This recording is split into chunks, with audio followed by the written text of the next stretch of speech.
Hello friends, मी आज मेथीची भाजी बनवणार आहे. चला तर मग बघूयात.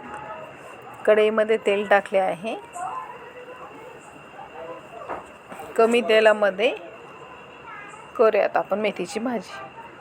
मेथीच्या भाजीमध्ये मोहरी नाही टाकत, फक्त जिऱ्याची फोडणी देतात. आणि त्यानंतर मग आपली कापून घेतलेली नाही मी मेथी, फक्त आपण जी निवडतो ना तशी ठेवलेली आहे, ते आपण टाकले आहेत कढईमध्ये. कापल्यावर भाजी कडू लागते, त्यासाठी कापायची नाही. बरेच जण नाही कापत, काही जण कापतात.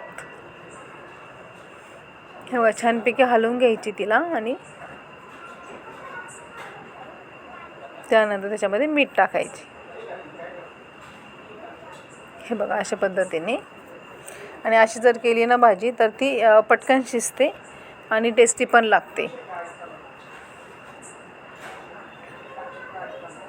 हे बघा, छानपैकी अशी नरम शिजते ती. त्याला नंतर पाणी पण सुटते.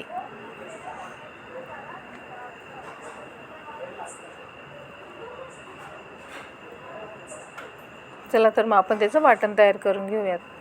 लसूण घेतलेला आहे मी. त्यानंतर 4 ते 5 मी हिरवी मिरची घेतलेली आहे. मोठी असल्यामुळे मी तिला तोडून टाकली आहे. आपल्या चवीनुसार आपण कमी जास्त तिखट कमी करू शकतो. आणि भाजलेले शेंगदाणे.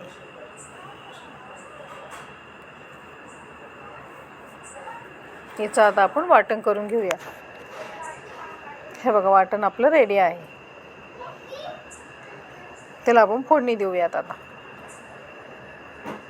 आपली भाजी छान शिजलेली आहे, नरम, आणि त्याला पाणी पण छानपैकी सुटलेले आहेत. त्यानंतर आपण हे वाटण त्याच्यामध्ये टाकून घेऊया.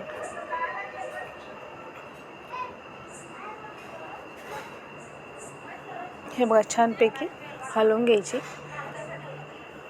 हळद न टाकता आपण बनवलेली आहे भाजी. एकदम साधी आणि सोपी रेसिपी आहे, नेहमीप्रमाणे. हे बघा, अशा पद्धतीने आपण थोडं पाणी ॲड करून घेऊया तिच्यामध्ये.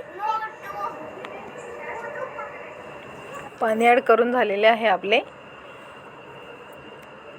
हे बघा, किती छान झालेले आहे आणि शिजली पण छान आहेत.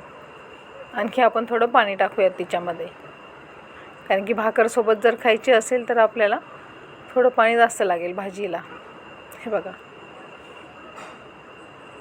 खूप छान भाजी झालेली आहे.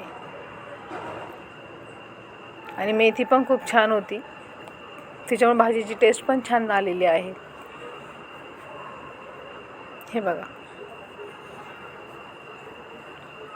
एकदम नॉर्मल आणि एकदम साधी भाजी आहेत. चला तर मग आपण सर्व करूयात. मेथीची भाजी आपण ही भाकरीसोबत, चपातीसोबत आणि प्लेन भातासोबत पण खाऊ शकतो. आणि थंडीच्या दिवसात तर खूप छान लागते खायला. गरमागरम बाजरीची भाकर आणि मेथीची भाजी.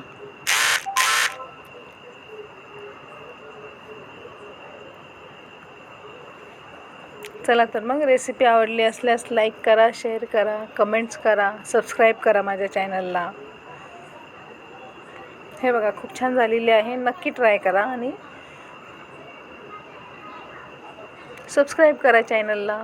चला तर मग भेटू नेक्स्ट रेसिपीमध्ये.